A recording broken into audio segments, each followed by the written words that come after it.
In today's video, we're going to cover all the Pokemon horror stories that have popped up in FNF over the last year, starting with the newest mod titled Ingrained. All of these stories are really dark, so leave now if you don't want your image of Pokemon ruined. Now, Ingrained takes place during the time of Pokemon Ruby and Sapphire and tells the story of what would happen if you don't stop Team Aqua's plans. For those of you that don't remember the plan or simply never played the Gen 3 Pokemon games, Team Aqua's goal was to awaken a Pokemon named Kyogre, which would cause an endless rainstorm and flood the world. In the actual creepypasta, it is May who fails to stop Team Aqua, and as such, May's Pokemon start to drown one by one as the sea level continues to rise. The only one of May's Pokemon that didn't drown is Rosalina, and this Pokemon was so desperate to save herself and her trainer that she did the only thing she could think of, and that was to use the move called Ingrained on the two of them. Now, the move Ingrained did keep the two of them alive, but maybe it would have been better just to die. The vines from Ingrained came up from the soil and basically dragged May and Rosalina to the bottom of the ocean, which caused them both to be drowned. But the vines from Ingrained also kept healing the two of them, making it impossible for them to die permanently, which is why in the mod you keep seeing little sparks of green popping up to show that they are actually being healed. So they are basically in a state where they are forever drowning, but never able to pass away. A very similar situation to Drown Sonic, if you guys remember that mod. This creepypasta is actually the counterpart to a creepypasta called Drought, where they fail to stop Team Magma's plan, and a Groudon basically turns the world into a giant microwave, slowly burning every person and Pokemon to death.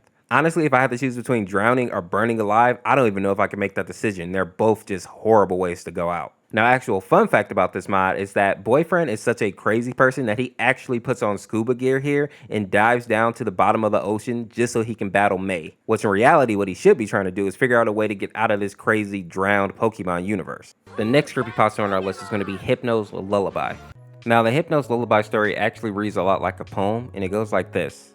Come little children, come with me, safe and happy you will be, away from your homes, now let us run. With Hypno, you'll have so much fun. Oh little children, please don't cry, Hypno wouldn't hurt a fly. Be free, be free, be free to play, come down in my cave with me to stay. Oh little children, please don't squirm, those ropes I know will hold you firm.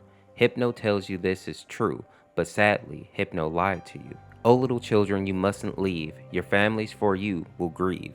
Their minds will unravel at the seam, allowing me to haunt their dreams. But surely all of you must know that it is time for you to go.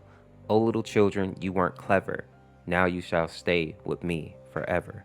This creepypasta is based on the Pokédex of Hypno, where it kind of implies that there was a time where Hypno actually hypnotized a child and took that child away. In the Pokemon games, though, it doesn't make it seem as if Hypno actually did anything to harm the child. This creepypasta takes Hypno and makes him like the worst case scenario of what he could do with his abilities. The thing that really makes Hypno's story so sinister is that he tricks these kids in order to put the parents in distress so that he can basically devour their bad feelings, right? Their nightmares. And after he caused all that pain and suffering, he could just let the kids go, but it's implied that he does not. Now, before we move on from Hypno, I also want to talk about the songs Be Gone Purpose and Memories, because we get to see small Hypno and this other version of Hypno kind of standing on a rooftop. Now, I'm pretty sure the visuals here kind of give away what Hypno is thinking about doing, but a lot of people don't understand why he feels like this. And from my understanding, this version of Hypno actually had a trainer that ended up unaliving herself, and now he feels like he has no purpose, which is why he's on this rooftop. Definitely very dark, but it does kind of give another perspective to why Hypno is doing the things that he is doing.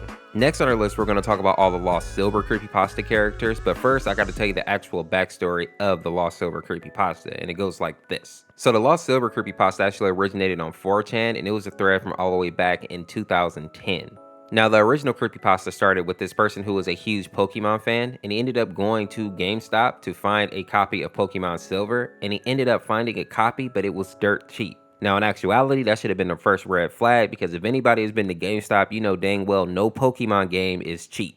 Now, when this person actually got the game home and loaded it up, they noticed that there was already a save file on there, and it was kind of weird. The Pokédex had all 251 Pokemon in it, and the person also had maxed out their money and their levels. But the most unsettling thing was the actual party that the person had. The party basically contained 5 Unown and 1 Cyndaquil. And according to the creepypasta, the Unown spelled out leave and the Cyndaquil's name was hurry. The narrator of this creepypasta also talks about finding himself trapped in a still version of the Bellsprout Tower. And apparently parts of this room were just completely engulfed in darkness. And even when he tried to use flash, the only thing that happened was that the room turned this menacing red color. And as the trainer got deeper into this world, he noticed that Pokemon don't faint here, but they're actually unalived, kind of like doing a Pokemon Nuzlocke, but for real. The Unown that originally spelled leave started spelling dying, and then eventually even spelled no more. In the original creepypasta, the narrator also had to end up battling Pokemon trainers from Red and Blue, and I think some of them actually pop up in this mod as well.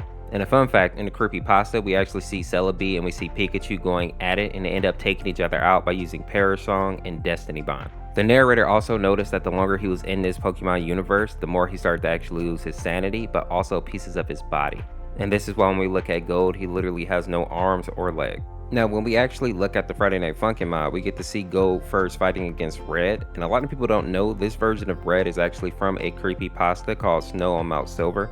And in that creepypasta, we basically see Red get trapped on top of Mount Silver, and his Pokemon basically start to freeze until they're unalived. And since he can't fly off the mountain, he can't use an escape rope, and he can't simply walk down, Red eventually faces the same fate as his Pokemon. And that's why in this mod, we see him take on this skeletal form where he's missing a leg and all his Pokemon are laying on the floor. That's because this is how the creepypasta actually ends for Red. The next character that we get to see in the mod is Silver, and he's in the song called Insomnia. He actually comes from the video game version of Lost Silver. Gold can run into him and battle his sleeping Feraligatr, which is what we see here on the screen. What's kind of funny though is in the mod, Cyndaquil uses something called Nightmare, and it basically turns Feraligatr back into Toadette, and then he simply faints after that. And the last words that Silver actually says to you is even. Now, a lot of people have different interpretations of this, but in my opinion, I think that this kind of shows how a lot of these kids in the Pokemon games kind of have their moment of glory and then they just kind of fade out. As you see in the actual mod, he basically has no mouth. It looks like it's been sealed in, and his eyes are literally black, just sunken and gone. It's almost as if they're saying that as these kids reach their peak, they no longer have anything to actually offer. They're just getting replaced by new kids, and the Pokemon adventure just starts over. And I think this is part of the reason that we see Feraligatr literally being dormant here, meaning that he has no more room to grow. And now that Silver has served his purpose, he's basically just going to be forgotten out here in this dark, gloomy forest. If you're still with me in this video, put down your favorite Gen 2 Pokemon.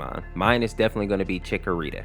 Now, the next character that we see in this mod is actually called Glitchy Red, and he's from the creepypasta of the same name. Now, this creepypasta hits home for a lot of people because, first of all, it deals with Pokemon Red, which invokes a sense of nostalgia for a lot of people, and it also adds some insight into why Red is so silent, meaning why he doesn't talk. Now, to sum this creepypasta up, it basically involved a person who bought a copy of Pokemon Red off of eBay, and as soon as this person actually received the game and booted it up, he knew that it wasn't a normal game. But he ignored that, figuring that he had spent enough money on regular Pokemon games in the past so he could deal with having one bootleg copy. Now, the protagonist of this story played through the game pretty much normally up until he got to the part where he can do that missing number glitch, but for whatever reason, the glitch didn't actually work on this particular game. So the protagonist just went on playing through the game and ended up going into the mansion that's on Cinnabar Island. Now, when he walked into the mansion, there was actually some text that popped up that said, "Nice try, Red." And this actually started to creep this guy out because if you played through the Pokemon games before, you know that this actual text doesn't pop up. And it was also in all caps, as if it was the actual player saying this. Now, as he continued to progress through the game, he noticed that Red kept talking to him.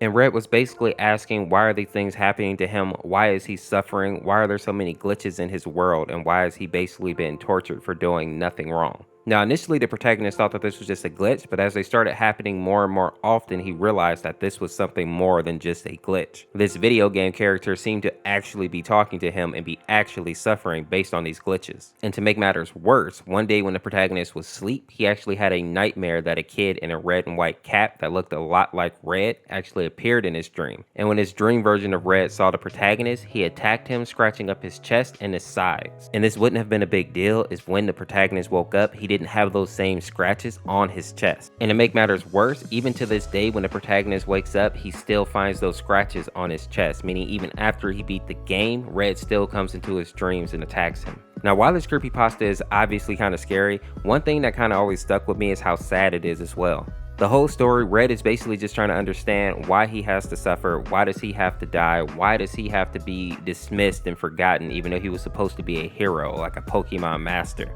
And since he never actually gets the answer to that, he just stops talking. That's why whenever you run into him, he's just silent. Definitely a scary Pokemon creepypasta, but also very sad. The next character that we see on our list is called Strangled Red, and he's from a creepypasta of the same name, and this one is also very dark. The narrator basically talks about trying to trade his Charizard with his brother so that his brother can finally complete his Pokédex.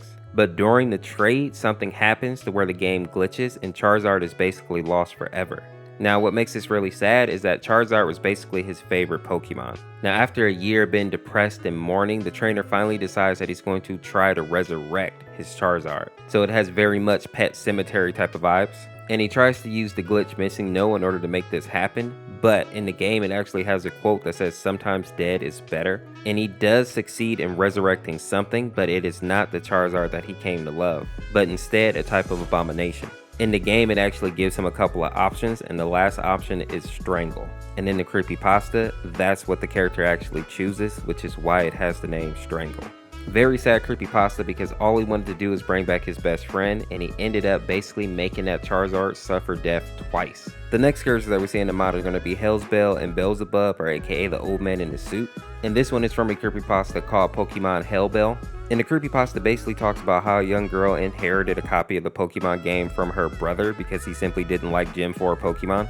And apparently he had hacked into the game and got like 6 level 100 Rayquazas. Since the young lady hated this Pokemon, she went ahead and started trading those Rayquazas for other Pokemon. And one of the Pokemon that she traded the Rayquaza for was Bronzong. Now when she got this Pokemon, she noticed that its nickname was Hellbell. And since she was very religious, she was going to get rid of the Pokemon at first, but she noticed that she couldn't trade it, and she also couldn't put it back in the PC. And even when she tried, it gave her a message saying, I can't go back on my own, you need to take me back. So trying to follow the direction of this Pokemon, she does end up trying to take it back to its original owner, and she ends up finding an old man in a suit. Now I believe that this old man is supposed to be the devil, and I say this because if you look at the actual mod, it looks like they're actually in a part of hell there. But in the creepypasta, he also asks for the woman's true name, and he also tells her to breathe into the actual Game Boy. And once she does this, he says, thank you, now you belong to me. And from that moment on, she was basically like a cursed human, meaning that she could barely sleep anymore. Any food that she ate basically tasted like ashes, and whenever she would go around any type of wildlife, they would either bark at her or just run away. And while some people don't think that that's a big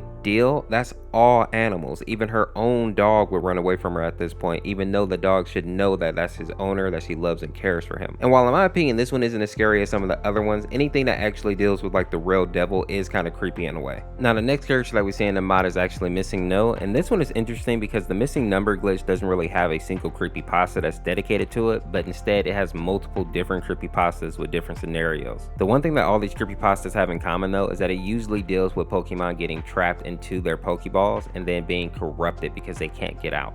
These creepypastas are usually very sad because they don't just deal with Pokemon fainting, but literally being unalive because they simply cannot get out of their Pokeballs. The next character that we see on the list is called Buried Alive, and he's the main antagonist of the creepypasta also called Buried Alive. And initially, he was supposed to be a Pokemon trainer who you actually fought as like a boss in the Pokemon Tower, but later on he was actually replaced by Marowak's ghost. For the people who would have been able to make it to him, the Pokemon that you would have faced was a Gengar, a Muck, and then 2 white hands. Now the white hands actually appear in this mod here, and the white hand is basically a Pokemon which is depicted as like a shriveled, decayed hand. And the 2 white hands could use the ability Transform to actually turn into the opponent's Pokemon and attack them like that. In the Friday Night Funkin' mod, we actually see Girlfriend pop up and it looks like her face is gone. Those are actually the white hands transforming into something that they know would be a weakness for Boyfriend. And if you did end up actually losing a battle against Buried Alive, it would be this screen that says finally, fresh meat, and then Buried Alive would drag the player back to his grave and devour that person. The next Pokemon creepypasta is going to be the Unown King. Now the Unown King has a couple of creepypastas because he has gotten popular over the last couple of years, but there's one in particular that I really like by a YouTuber named YouTube HK, and it basically goes as follows. So one night there was a kid that was home alone on Christmas Eve while his parents were out partying with family. The kid stayed home because he was sick, and then eventually he heard a knock on his door. When the kid goes to check it out, he finds a letter and a copy of Soul Silver. Now the letter basically tells the kid to take this game because the original owner no longer wanted it. The kid was so excited to play it that he decided to go ahead and fire it up immediately. Now once he started the game, he noticed that the letter had a set of instructions. The original owner wanted the kid to not start a new game, but instead to continue his file and finish his Pokédex. Now the save file was technically only missing 3 Pokemon, so the kid was excited to get a chance to actually get to see a fully fleshed out Pokédex. The 3 missing Pokemon were Celebi, Oho, and Lugia. So the kid set off to of course first catch Celebi, and once he captured it with a Master Ball, he noticed that when he transferred the Pokemon to his PC, it actually got transferred to something called Pandora's Box. Now this really should have been a red flag for this kid because most of you are probably familiar with Pandora's Box, And in case you're not, it's basically a old Greek mythology myth, and if you open up this box, it releases sickness, death, and just basically evil stuff, right? Demons. But in this kid's defense, why would he really be thinking that? So he just went ahead and continued on as if nothing had really happened. Now, remembering the rest of his mission, the kid went ahead and captured the last 2 legendaries, and once he had all the legendaries, he went ahead and looked at the next part of the instructions on the letter. And the letter basically told him to make a team consisting of Mew, Oho, Celebi, Lugia, Suicune, and Moltres. Now, the next step required the boy to go to the ruins of Alf and play the Unown radio in front of a statue at precisely 3 a.m., which of course is another red flag considering that 3 a.m. is the witching hour. Now, once 3 a.m. hit, the boy spoke to the statue. He noticed that a cry rang out that he had never heard before. And after that, each one of his Pokemon would cry out and then vanish. Now, once they were all gone, a text box appeared saying that your sacrifice of your team has made way for the liberation of the Unknown King. Soon after that, the boy saw a Pokédex entry of a Pokemon that looked like a bunch of Unown mashed together into like a crab-like monstrosity. The Pokédex said that this ferocious beast can sleep for thousands of years, and when it wakes up, he will kill anything in order to feed. Now, the boy didn't think too much of this initially, but as he started to travel around the Pokemon world, he noticed that a lot of people were disappearing. And after he ended up talking to Mr. Fuji, he learned that this is because the Unknown King was feeding on people. The story basically ends with the young man having to battle against the Unknown King and being handily defeated. But the most interesting part is that at the end of this, a man in black appears and he thanks the young man for freeing the Unknown King, saying that it wouldn't have been possible without him. And I assume with some of the hints that they drop in the creepypasta that this is supposed to be the devil. Now, while this creepypasta is definitely dark, it technically has a happier ending than some of the other versions of the Unknown King creepypastas. And a lot of the other stories, the actual kid who's playing the game ends up being eaten at the end of the story. So while this kid may have a little bit of trauma, at least he gets to leave with his life. The next character that we're going to talk about is going to be Hex Maniac. Now, many of you might actually be familiar with the Hex Maniac sprite, especially if you played a lot of the Pokemon games, especially the Hoenn region games. Now, the specific event that this sprite is known for is actually the event from Pokemon X and Y, and it happens when you enter a specific floor in the Luminous City. The lights begin to flicker before a character using the Hex Maniac motto appears behind the player, and she's gliding like a ghost basically, so they have no walking animation.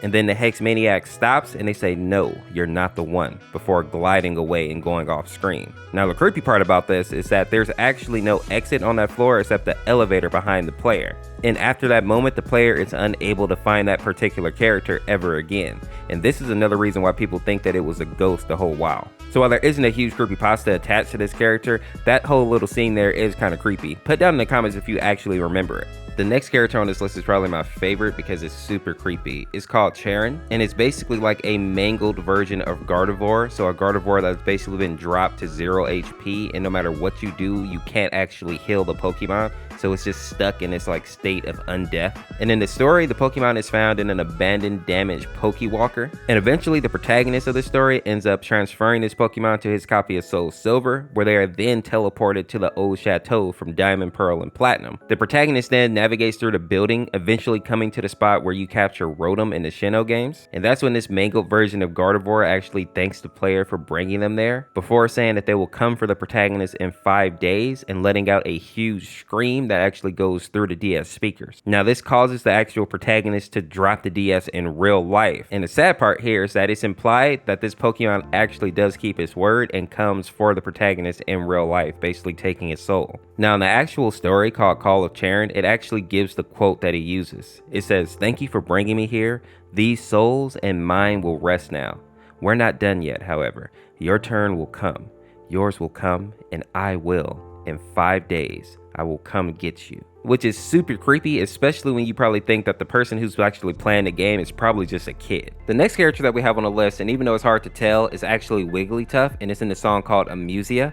And a fun fact here, amusia is a condition that leaves a person unable to perceive music, which of course would be a terrible fate for a Pokemon that literally lives to sing. And the name of this song actually makes sense when you know the backstory of the creepypasta, which is named Disabled.